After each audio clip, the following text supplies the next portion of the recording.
you have a feud with Legends heading into Raw 1000. And I feel like this is really where, like, I loved you from the beginning, and Hmm. even though you're still here, I'll still tell you I liked you. I enjoyed your Yeah. stuff. Thank you, brother. Though, the check's in the mail. Though, no, seriously. But when you started feuding with the Legends, I feel like your personality was already there, but it got amplified more. Now you're fighting out there. You're having promo time in the ring. You're cutting promos as the one man band, fighting Sid and Rikishi and Lita, and getting your ass kicked by all these people. But suddenly you're on TV by yourself. The spotlight is on you. How Yeah. that feel, and who gave you the guidance to say, "Hey, we should do this"?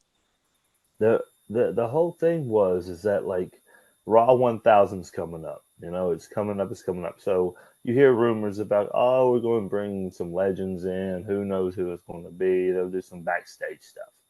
So literally starting the road to Raw 1000, man. Like I go to, to the building. I put my bag up. I go get some food. Next thing you know, you go to talent relations, and in talent relations, you got to check in and sign papers if you got to sign papers and all the BS. They say, in talent relations, they have the rough draft always up on there. So you can probably go in there and see what the kind of they're thinking.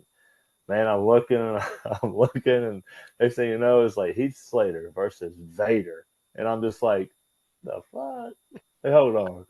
And then I look over at Carano and I'm like, hey, man, is this like a joke? Like, is Swaggle going to be dressed up as Vader or something and come down and beat me up? Like, what's happening? He's like, nah, Val, like, it's Vader. Like, you're going to be working Vader tonight. I said, hold on, like, Big Van Vader? Like, he was like, what Vader do you know? Like that. So I'm just like, holy crap. I said, and then that's when he explained to me. He was like, yeah, they're talking about leading up to Raw 1000, bringing in a legend each week, for someone to wrestle. I said, am I going to be the guy they wrestle each week? He was like, no, no, probably just, whoever. I was like, no, man, like, I need to be that guy. And Corrado was like, man, I don't book this like that. So I looked and I saw that Mike Rotundo was my agent. So I go to Mike Rotundo. I'm like, hey, Mike. And he was like, whoa, Heath, you see what you got, and I'm just like, damn right, I see what I got. What the hell? And Mike's such a cool dude, man. Such a laid back guy. And he's just sitting there like, yeah. He was like, each week they got something coming up. I was like, am I the guy that they're facing though? And he was like, no. He was like, I think it's like, this week's going to be you. Next week might be JTG. Following week might be, whoever.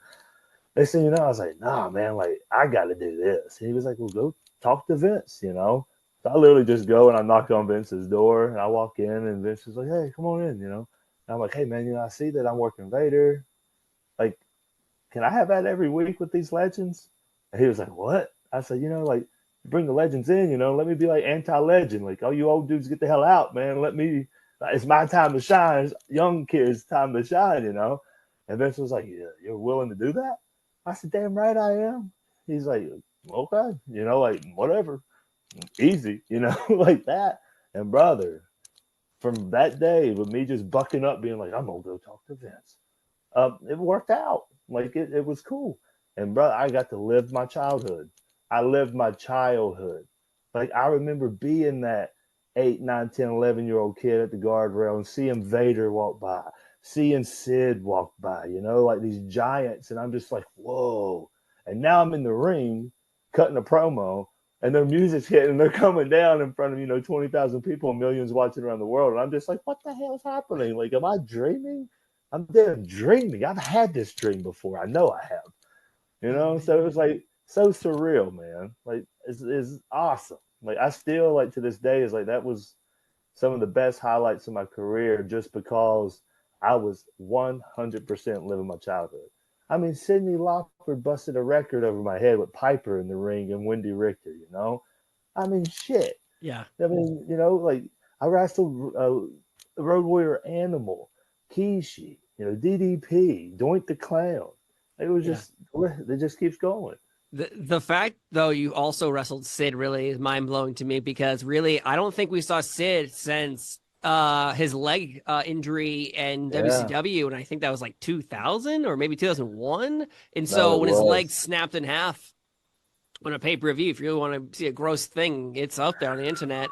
But and then you haven't seen him. And now here Sure. we are heading to Raw 1000, and Sid is here in the vest, in the jean shorts, like with the hair. Yes. He's ready, dude. The fist pounds. I still think he invented fist pounds. I don't care who says what. Right. I, He did make him look cool though. oh my God, he would come at you and be like, Yeah. is this guy gonna punch me? Yeah, well, yeah, he did. I didn't Yeah, want to get dude. hit by that. No, But that no. was such a great moment though for you. And I Oh, feel like once that happened, and you even mentioned it, kind of, you went into Vince's office and you said, "Hey, I want this." yeah. And I've heard for years and stories from so many people where if you say something to Vince, he kind of respects you and he also Yeah. tests you. So you went True. in there and asking, "Hey, you want to do this?" And you said, "Yeah, I want to do this. Come on, let's do this."